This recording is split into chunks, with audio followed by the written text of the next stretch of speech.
Well, we're all here. Okay, Awesome. great.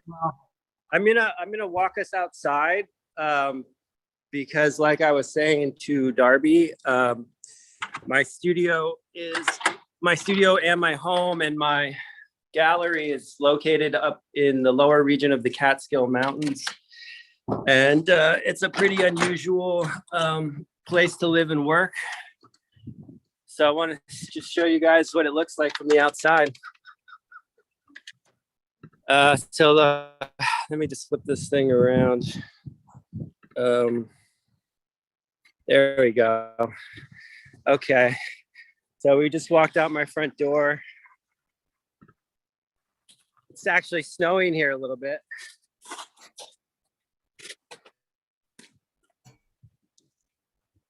And so this is the exterior of the building.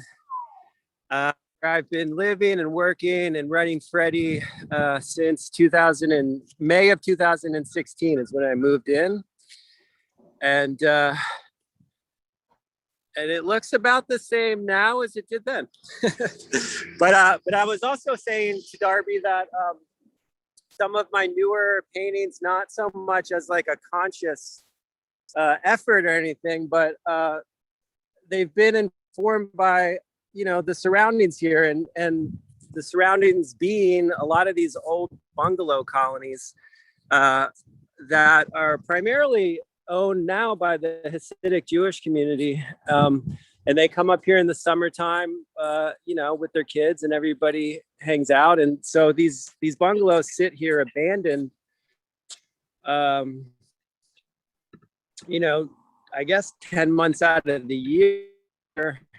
But for, I guess it's July and August, lots of people are up here hanging out. But you really wouldn't know it. I just want to show you guys this one building here because you can see a lot of them are in disrepair, and there's this feeling of things kind of, I don't know, just being left by the wayside. That's a synagogue. And anyway, these camps are all over the place up here, and the architecture of these bungalows and just it's been, I guess, inspirational to me. Just, I don't know, on different levels. So now I'm walking back to the church.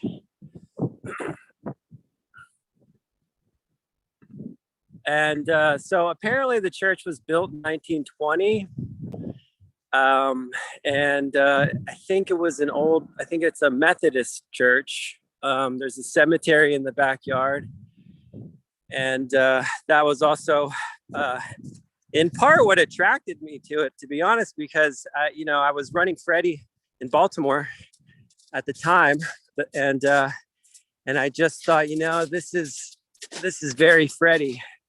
And I'm walking back here now to show you guys just from the outside. This is this little area back here. This is the entrance to the gallery. Although the gallery, as I mentioned to Darby earlier, is really on pause right now. It's not happening. I guess primarily because of coronavirus, and also just wanting to take a break from curating shows and focus on my own work. So yeah, now we're gonna go back inside. Do you have any questions, Darby? Yeah. So, well, first of all, what a cool spot. That looks really amazing. So, how does a place like this even come up for acquisition? Like, how did you even find this spot here? Ooh. I found it. Okay. Now, it's cold out there. I found it by sheer chance, basically. An artist that I used to work for when I first got out of undergrad, I graduated from RISD in 1998, and I moved to New York at the beginning of 1999, and I started working for an artist named Ross Bleckner, and I worked for him for a number of years. And Ross's assistant, a guy named Nathan, actually sort of randomly sent me an email with a link to this property being for sale. And I just thought, that's an interesting looking place, and the price is right. I'll go drive up and check it out. And it was just love at first sight, and that was it, pretty much. Yeah, and so you live here, your studio's here, Freddie's here. Uh, what's how do you sort of separate your art and your life, or is there any separation there at all? Or hey, there's me. Okay, there you go. All right, let me turn my phone off.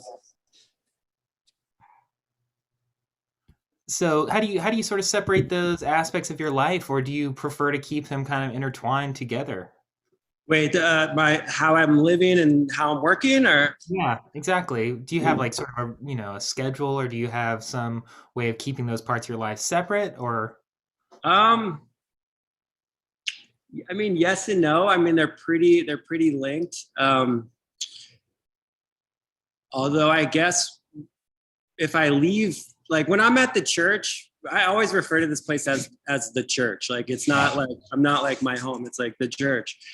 And when I'm at the church, it's pretty much like solitary work time, and I have a very, I'd say a pretty disciplined work schedule. And it's based around sort of little, just sort of like you would go to a job, I wake up, I have my breakfast, I get to work in the studio. I mean, I literally walk out of my bedroom and I'm in this room. So, it's not like there's a long commute or anything. Excuse me. And that's pretty much the deal. And then I think when I want to get away from my work, or have that kind of headspace or clear my head or whatever, I leave and I go. I haven't been able to leave a whole lot this year, but normally I'm in and out of New York City quite a bit, and I make trips down to Maryland, which is where I'm from, fairly often, or I normally do. But 2020, I'd say, was, I was working my butt off up here pretty much the entire time. yeah, well, what a great place to socially distance. I mean, you can't get much further out than that. Well, Not a bad place to quarantine, that's for sure. yeah, absolutely. So let's get into some of your work. Why don't we travel back in time? Let's go back to late '90s, Josh, where you were Okay. getting your BFA. What kind of things were on your mind then? What kind of things were you working on at that point? Okay, so I want to pull up. Let's see. How do I share my screen? There should be like a little green arrow at the bottom of your screen. Okay. Share. Okay. So now, are you guys looking at my screen? Yeah, we can see it. You're good. Okay. All right. So I'm going to pull up some. I've got some paintings. I figured I'd take you guys back to let me see, where is it? Here we go. So I don't want to show everything in here, but there's some old stuff that we can look at.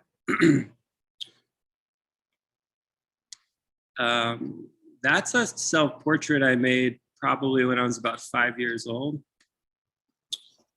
But I thought it was sort of interesting in that it's a self-portrait. Self-portraiture is something that I've, maintained an interest in for, dating back to, I guess, whenever I made this drawing. And, the hat, like the fact that the figure is wearing a top hat is sort of interesting to me, because anybody that's looked at my work over the last at least decade or so knows that I've made a lot of paintings and drawings with top hats. I wonder if, let's see if we can make this bigger.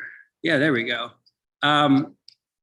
This is one of my first oil paintings that I made at RISD in 1995. it was made over the summer between freshman year and sophomore year. And it was based on a sketch. I did a program, I think it was 6 weeks long in France, in Pont-Aven. It's called the Pont-Aven School of Art. I think it's still a thing. And it was an amazing trip. You know, I think it was definitely my first, I think it might have been my first time in France, probably was. And yeah, I mean, I don't know if this is necessarily a great painting or anything like that, but I just thought it was interesting to sort of give you guys an image of, you know, what I was working on more than 20 years ago. This is another painting, you know, shortly made the following year, I think when I was a sophomore, you know, just kind of doing a lot of figurative painting. And at the time I was really discovering early 20th century art, really. I mean, I didn't grow up in an environment where I wasn't really exposed to much of anything in terms of art other than my grandmother's work, which I really loved. But it was like I was familiar with her work, and I was familiar with Matisse because she loved Matisse, and I think she had a Matisse book. But beyond that, I mean, I was really a blank slate.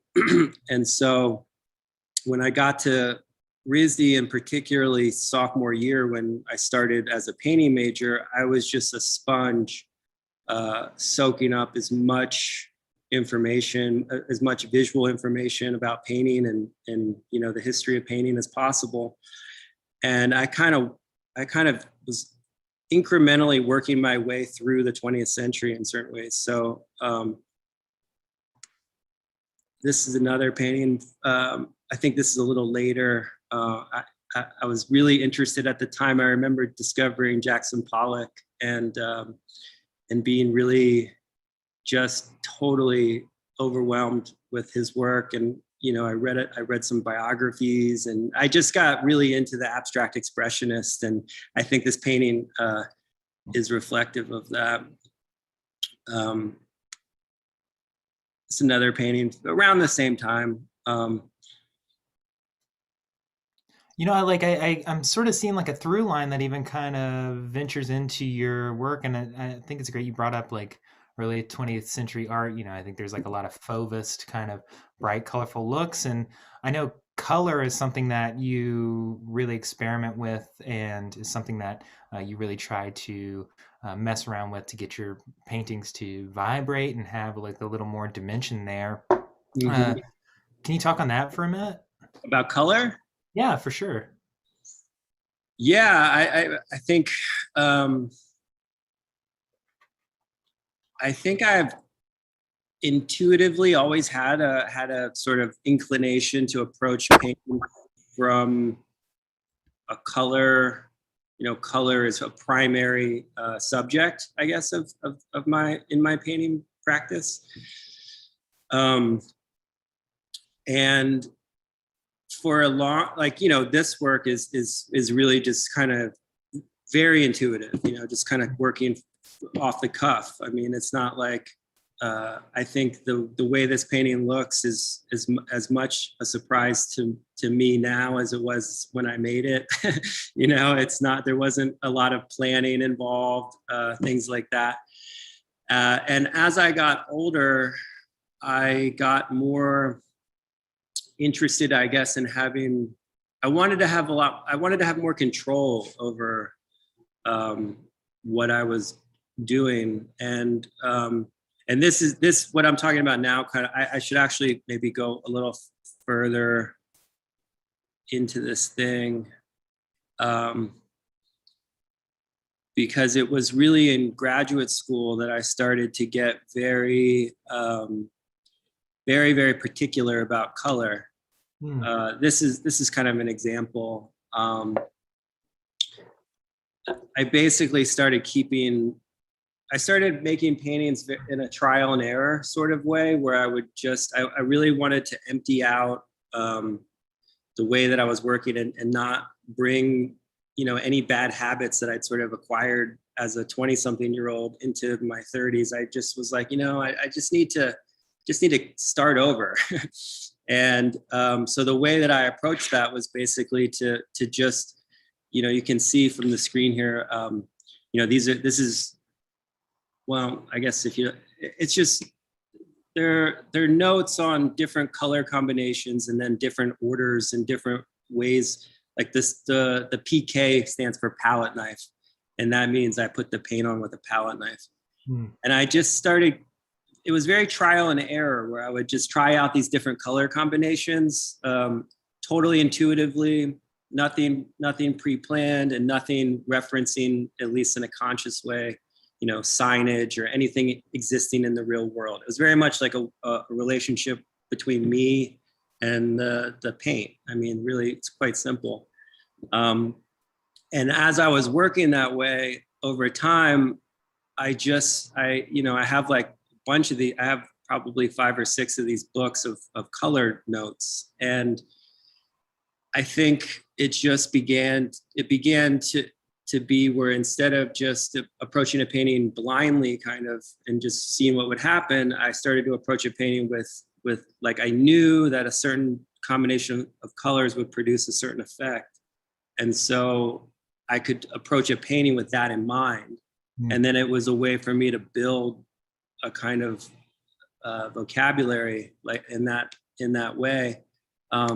This painting, this group of paintings here, is really the first. This is an example of that way of working, where all of these paintings have notes on the back sides that explain, how I made them. And that was another thing that was helpful to me, because and I don't know if you guys can feel this way in the studio as well, but sometimes you'll make a painting, and it might be a painting that you like, and then you're like, oh my gosh, I have no idea how I made this. And that's not in terms of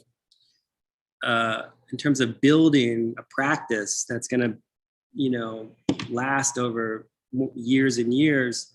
If you don't know how you're making what you're making, then you can't really build upon it and like get to another place that's, hopefully even more interesting. So for me, it's very kind of structural. And then at the same time, there's a whole kind of conceptual agenda going on, where a lot of my work, I'd say a little less so now. I mean, the work's really changed quite a bit. I mean, this installation is from 2007. So, but at that time, I was having a lot of anxiety and a lot of feelings, questioning sort of like, what is the point of doing this? And so there's a lot of humor here, but it's kind of a dark humor that is self-referential. The paintings say, hang me, hang me, hang me, hang me. And there's a kind of pathos to this, because each painting is hand painted. And so there's the idea of like the painting is telling, the person who's going to hang it what to do, that, the painting wants to be hung on the wall. But then there's also this feeling of, maybe suicidal thoughts, or, you can go with whatever direction you want to go with that. But anyway, and then this is another example of paintings that I made in graduate school that, again, I was sort of working with that same type of way with color. But I guess another thing that's really changed is a lot of these paintings at the time had everything to do with like mixing colors, like, and now for the last handful of years, really, I actually don't mix colors anymore. But I prefer to use the paint straight out of the tube, but then I'm able to get different, I'm able to do a lot with color that way, by depending on the way the paint's layered and the way the paint's applied and things like that. And so that's a pretty significant change, I'd say, in terms of like how I'm using color now Yeah. versus then. Yeah, and Um, you're talking about how you made all these pieces in grad school, correct? yeah, not these ones here, but these ones, yeah. Yeah. So what was that experience? I know there's a couple seniors here in the BFA program at Columbia right now, and I know Mhm. there's like a certain pressure to go to grad school, and I know some people have really great experiences with it, and I know some people not so much. What was grad school for you? Um, for me, it was awesome. Yeah. Um, that's another older shot. I think for me, so basically, I'm gonna just talk to you guys now. I'm gonna take this down, and or do you guys want to keep looking at pictures? I don't know. Either way. These are some pictures of the back sides of the painting, so you can get a sense of sort of what I'm talking about. Um, but I think for me, grad school was really life changing. I mean, I moved, like I said, I moved to New York when I was 22, which was 1999, and I was fortunate to get a job working for an artist whose work I admired, and it was a way to, in my mind, it was really a way to sort of further my my education. I wasn't really trying to move to New York, and I mean, my work just wasn't ready yet. I didn't feel ready as a person to just like sort of try to immediately get gallery shows and things like that. I was more interested in learning from somebody who, like when you're in school, you know, you learn a lot academically, and of course you are learning from practicing artists, of course. But I guess for me, I was just very fortunate to get this job working for Ross because his work meant a lot to me. He had just had a mid-career retrospective at the Guggenheim in 1995, and and I also thought there was a kind of, at the time, I thought there was kind of like a rigor to his work, like an intellectual rigor that I thought I could learn something from, and also learn how to just function in New York City as a young person, as a young artist, and just live. I mean, I grew up in a small town, and I was in college, and it was very overwhelming to show up in New York. And I mean, I didn't even know how to ride the subway. So it was definitely an educational experience for me. And but by the time I was 30, or approaching 30, I should say, I felt like I'd sort of learned everything I could from that particular situation.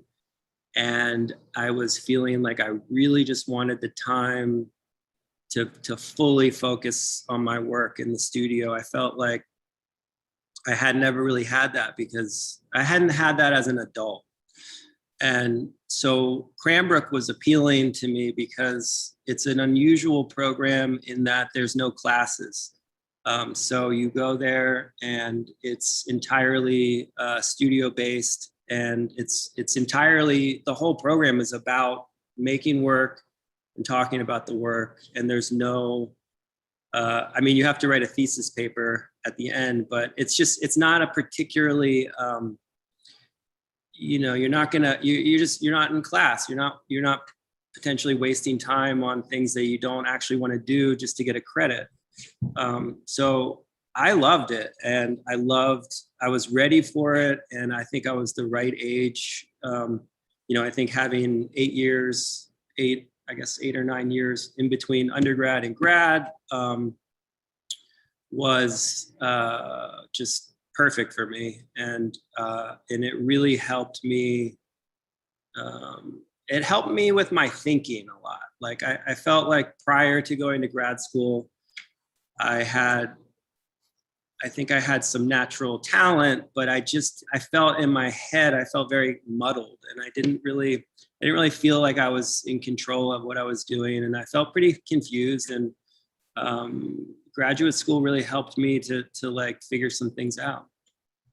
Yeah, and were you surrounded by a bunch of other people? Did you make some connections and sort of uh, For me, graduate school wasn't it actually, I mean, I made some friends, and I had a lot of really interesting conversations and things like that, but it wasn't really for me so much about the making connections thing, not as much. Mhm. I think because for me, having already been in New York City for 8 years, I kind of came at grad school in a unusual way because I already had a lot of connections.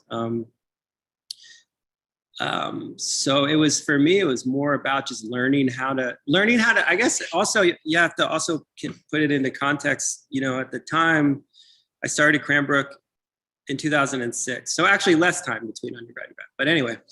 And in 2006, there was I lived in New York. So my understanding of the art world was primarily like New York based. I didn't know what was happening in LA or Berlin or London or wherever. It was a much more kind of like localized point of view. And if you wanted to know what was going on in the bigger picture, you had to pick up Art Forum or Art in America or whatever.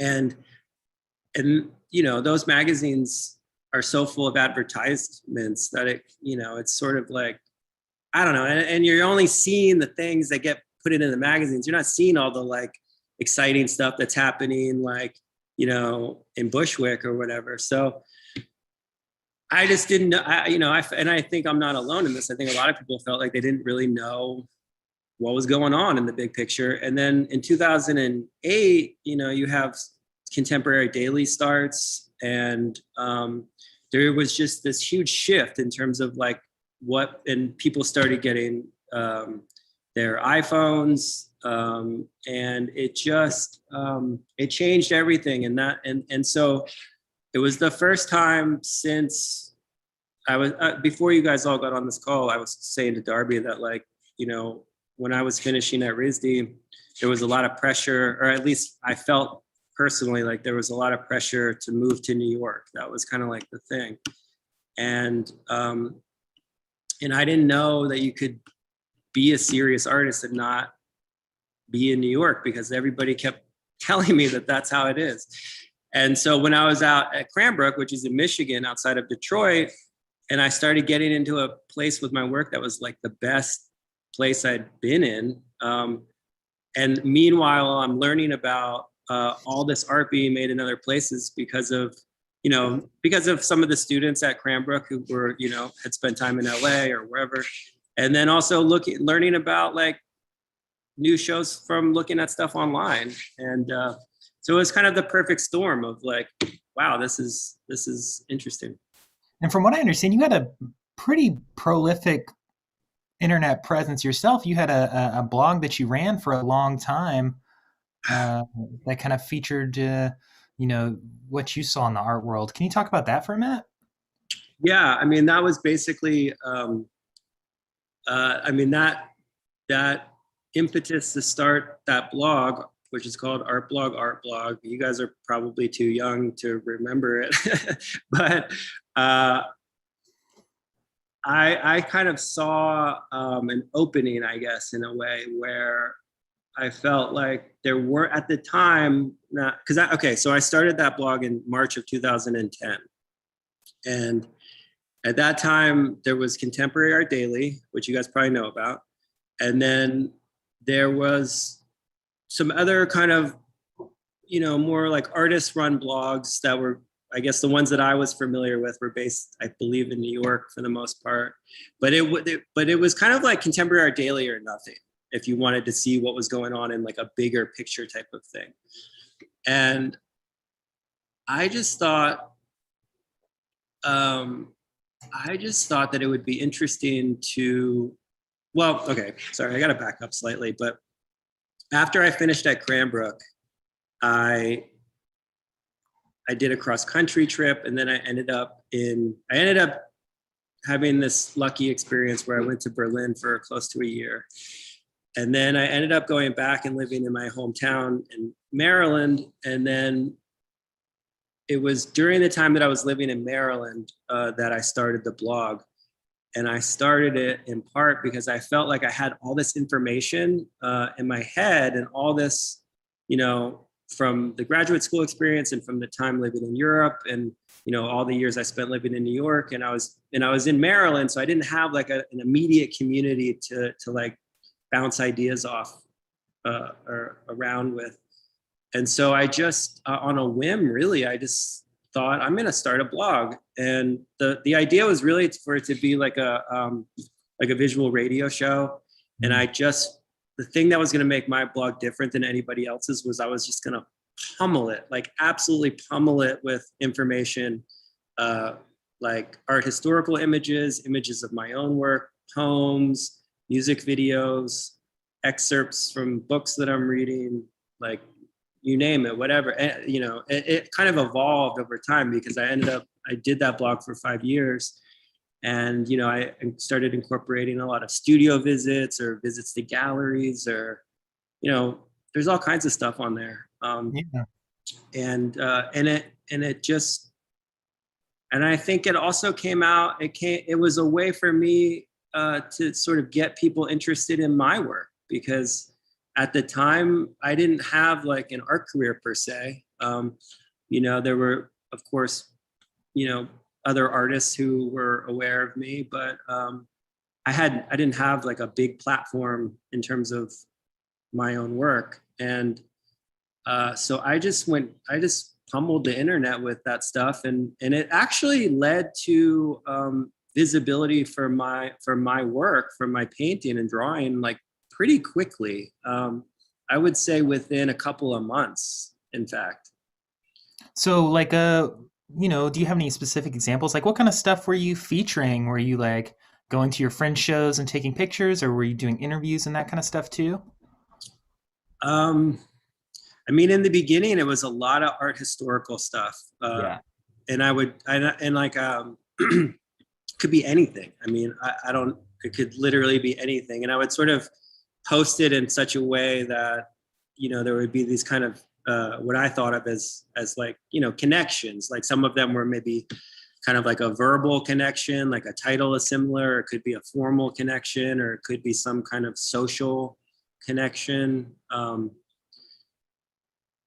And then over time, I started, you know, because then I moved back to New York. When interest started growing in what I was doing, I was like, all right, I guess I should move back to New York because, you know, I've got people's attention, so I'm gonna take advantage of this moment. And then I really was out and about, and, you know, like going to artist studios, going to shows, like going to everything, and just taking pictures and I would post it all all the time. Just and that essentially, or that ultimately led into Freddie, which I know you're interested in, and that was because after a while, I felt, well, with the sort of invention of and then instant popularity of Instagram, blogging felt antiquated. Mm. And I just didn't see the point of it anymore. And I didn't really, at that point, I didn't really want to contribute anymore to like the oversaturation of images and information, because it felt like we were just swimming in it. And it became, you know, like the whole context changed. I mean, in the beginning, there was like this need for this kind of thing, or this desire, and then it just, for me personally anyway, I just was like, I don't want to be a part of this anymore. Yeah. And I started to have a little bit more of I wanted to, but and then also at the same time, I was interested in kind of, you know, I kind of felt like I'd done like 5 years of research, you know, and then I wanted to take what I'd learned from all of that and put it into something more not refined, but more specific, you know. Right. Instead of like such a broad overview, I wanted to have a more specific perspective that I would, you know. And that's why I started Freddie, because Freddie was a way that I could kind of, you know, filter through all of the things that I'd learned and do something that I personally really wanted to see happen. Um, Yeah. and also do it and see if I could do it like in a real space. Like, you know, after you just, because blogging is kind of, I mean, or Instagramming, any of this stuff, it's very much like curating. I mean, it's like curating for dummies. You don't have to like spend any money or go anywhere or do anything, but like you can just put these images, you can combine things in different ways, and that's curating. And Yeah. so I thought, the next step is to actually curate things in a room. Um, and yeah, and so that was 2014 that Freddie started. So how would you kind of describe Freddie? Like in your mind, how does Freddie exist in the world? Is it more gallery? Is it more like project space, artist space? Um, hmm. I mean, I don't know. I don't even know how to answer that exactly. I mean, it's kind of not any one thing, really, in a way. I mean, it's kind of an extension of my studio practice. It's kind of a self-portrait. It's also a way to give visibility, or part of my intention with the project um, to have as low overhead as humanly possible, and to curate shows that with artists that are a little under the radar, whether because they're older or because they're really young and nobody's paying attention yet, or because their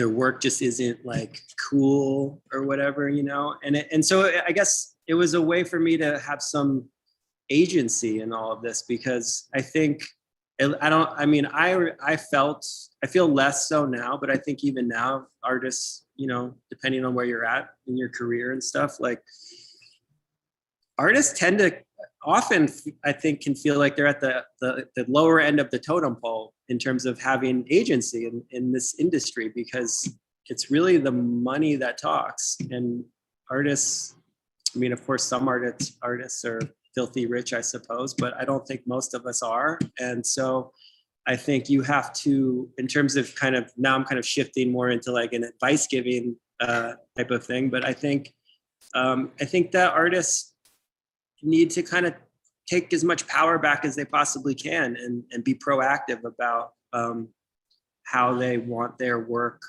Of course, what you're making, but then beyond that, how do you want your work to how are you going to make stuff happen? How are you going to get people to pay attention? How are you going to make people care? And that's, I think there's a little bit of a misconception sometimes with younger artists who think that, oh, if I make the best work I can make, then a gallery is going to go and do all of these other things for me.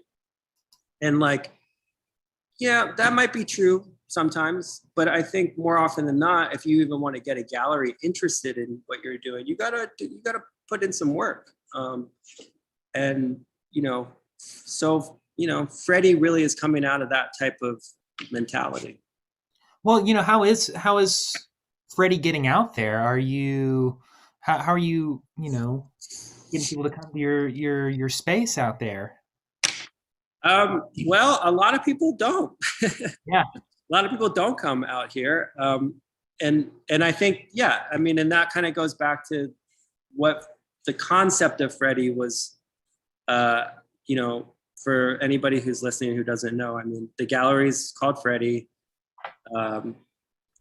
which is named after Freddy Krueger, and Freddy Krueger, of course, is a fictional character who lives in your dreams and kills you. But anyway, he inhabits a dream space, and I kind of conceived as Freddie, the gallery, as primarily existing on the internet, because it's not located. It was originally located in Baltimore, and now it's located here upstate.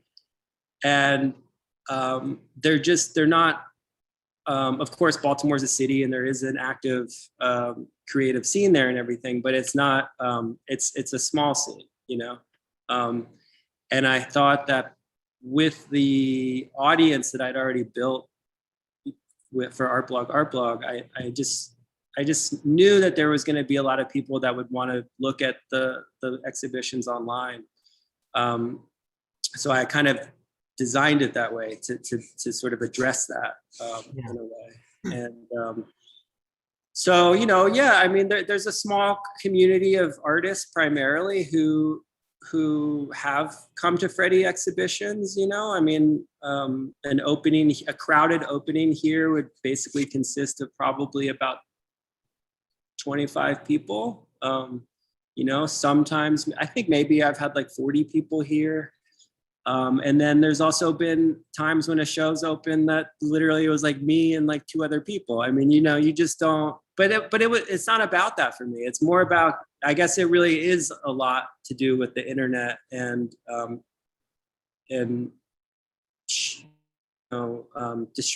distributing the images online Yeah. is definitely a big part of it.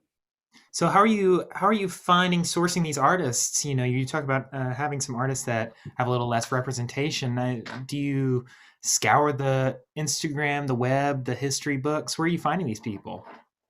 Um, a lot of people I've shown are people that I've just come into contact with through friends, girlfriends, people I've met, and then there's also been some shows that maybe I just like learned about an artist somehow, like read an article or came across an image somehow online somewhere, and then just kind of started digging a little bit more. And like there's an artist that I showed at Freddie in 2000 and I forget what year it was now. It must have been 2015 maybe. But a deceased artist named Albert Mertz. And at the time, he'd had one exhibition I believe he had one exhibition in the United States at a gallery called Tiff Siegfried's, which used to be in Los Angeles. And I saw the images of that show online and just thought it was, you know how it is. Sometimes you see a show or you see an artwork and you're just like, wow, like that's really speaks to me. And that show got me very curious. And and I knew Tiff a little bit actually, the art dealer who showed the work. And so once Freddie got going, I just said, it would be, like, would you be interested? I would like to do an Albert Merch show at Freddie in Baltimore. Is that something that you could help facilitate? And she was like, yeah, like that sounds great. And so that was a particularly exciting exhibition for me. But there's, I mean, so many of the shows. I mean, I think what separates Freddie from like a normal gallery. I mean, it's not really galleries. I think the idea of a gallery, it usually means commerce and it's a business. Freddie, there were sales that happened at Freddie, but it just wasn't the primary concern. I mean, art was the primary concern, and I feel a real connection to all of the shows that happened at the gallery, and it feels, it's very personal, and I don't know. Yeah, well, that's fantastic. I mean, I can't tell you how much I want to get out there myself and see some shows. But let's move back. Let's put some tension back on you again. What are you currently working on at the moment? Let's see. I can show you guys a couple like kind of like sneak peek pictures. I'm working on a show for a gallery called Magenta Plains, which is on the Lower East Side of Manhattan. And it's going to be a show called Leaky Abstractions, which is a term so I read a book recently that I highly recommend called The Twittering Machine by Richard Seymour. It's really, it's an interesting book about kind of like essentially why we should all get off of our social media. And anyway, in reading that book, he mentions a term called leaky abstractions, which, let's see, I just want to find my notes here on this. Yeah, okay, so I'm just gonna read the little, this little short paragraph that I wrote about leaky abstractions. Leaky abstractions is a term popularized by software engineer Joel Spolsky in 2002. According to Spolsky, we encounter leaky abstractions whenever we use our computers and smartphones. In the simplest terms, he is referring to the ways in which user-friendly icons conceal complicated networks of software code that can and do fail. In the context of these paintings, the term is descriptive, abstract paintings that appear to be leaking. So let me share my screen again, and I'll show you guys a few. So I don't know which paintings are actually going to be in the show yet, but I'll just show you some, some leaky abstractions, and you can get the idea.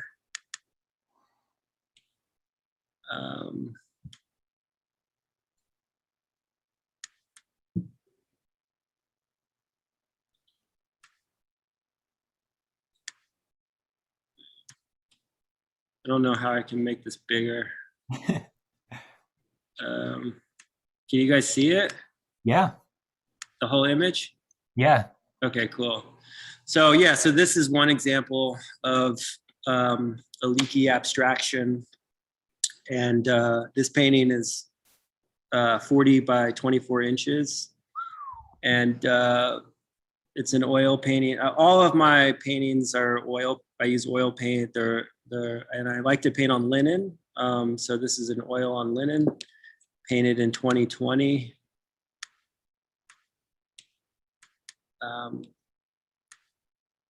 And they all of these paintings, well,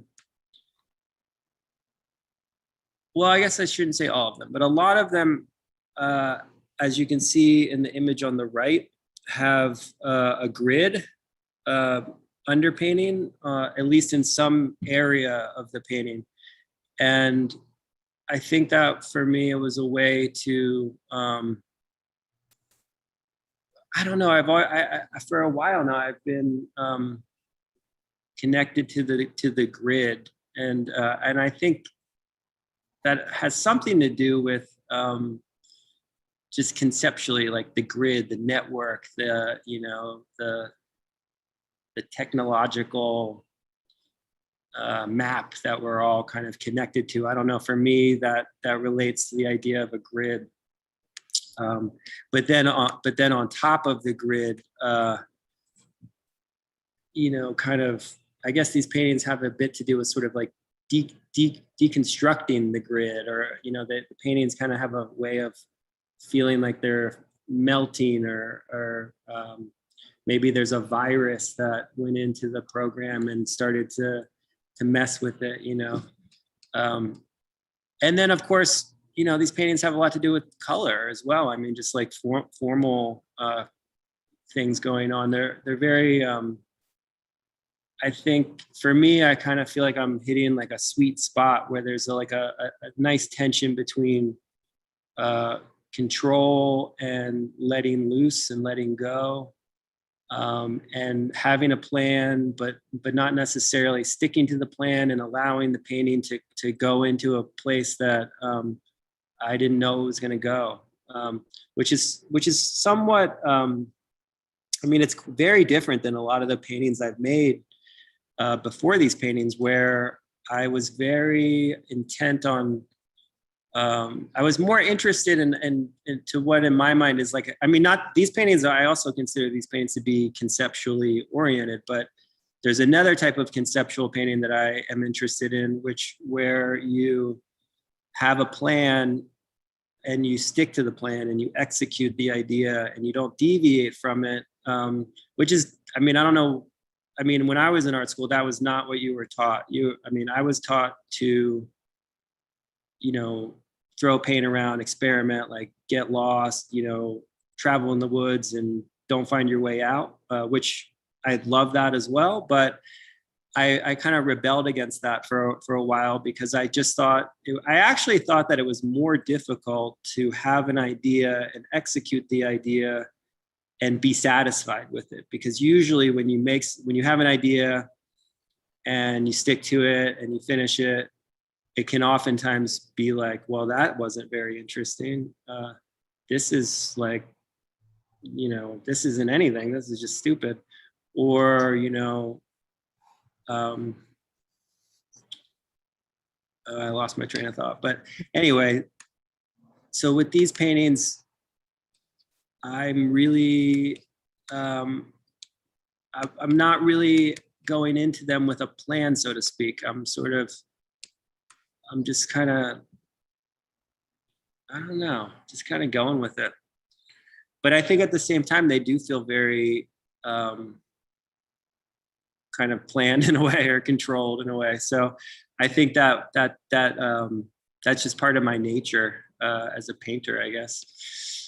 So these are some of the ones that I've made about a year ago now. It was shortly after the whole pandemic started. And I thought that that was such a decisive moment in our lives, where I just to make paintings that were like planned out didn't make any sense to me anymore, because I felt like, wow, we don't have control over anything. Like, we can't even plan for what we're gonna do next week. I mean, we don't even know if we're gonna be alive. Like, I'm just gonna. I just wanted to. I don't know. I guess this is my attempt in some ways of kind of harnessing that kind of energy of just of being in the moment, I guess. And over time, the paintings got a little bit more. You'll see here they.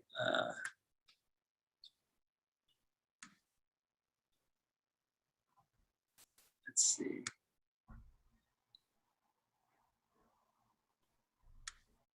Okay, so then they start to shift a little bit more. I mean, you can see it's obviously still in a similar vocabulary, but they start to become more, I guess, maybe more geometric. The color, the palette changes, and I started thinking about them. I'm going to see if I can find a good example.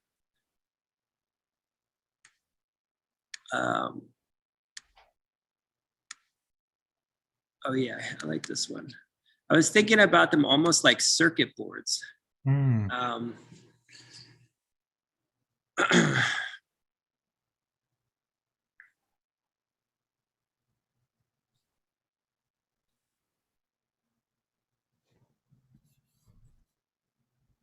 Yeah, these are incredible pieces. I mean, they're super beautiful, and I do hope you keep me posted on that show at Magenta Plains too. That's going to be a very exciting event. Yeah. Well, we're coming to an end here. We're getting close to the end. I want to open it up if anybody else has any questions that's currently in the audience, whether you're here on Zoom or on YouTube.